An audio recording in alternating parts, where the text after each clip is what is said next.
Hi everyone, welcome back to our channel. നമ്മൾ home സ്കൂളിങ്ങിൻ്റെ സെഷനും മറ്റു ക്ലാസ്സുകളൊന്നും അപ്ലോഡ് ചെയ്യാൻ പറ്റിയിട്ടില്ല. ഞങ്ങൾ നാട്ടിലേക്ക് വന്നിരിക്കുകയാണ്. ഇതാ ചാലിയാറിൻ്റെ തീരത്താണ് നമ്മൾ വീടുള്ളത്. പിന്നെ അപ്പോൾ നമ്മൾ നെക്സ്റ്റ് വീക്കിൽ അവിടെ എത്തിയാൽ മാത്രമേ അപ്ലോഡ് ചെയ്യാനും ഒക്കെ ചെയ്യാൻ പറ്റുള്ളൂ എന്ന് എനിക്ക് ഇവിടെ വന്നപ്പോൾ മനസ്സിലായി. ഇവിടെ വന്നിട്ട് ബാക്ക്ഗ്രൗണ്ടൊക്കെ മാറ്റി ചെയ്യണമെന്നൊക്കെ വിചാരിച്ചതായിരുന്നു. പക്ഷേ നമുക്ക് വീട്ടിൽ വരുമ്പോൾ എന്തായാലും അത് വീട്ടിൽ ആ ടൈം എൻജോയ് ചെയ്യാന്നുള്ളതാണല്ലോ പ്രധാനം.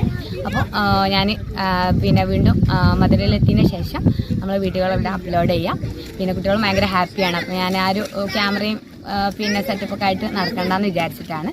അപ്പോൾ നമുക്ക് നെക്സ്റ്റ് വീക്കിൽ കാണാം. അതുവരെ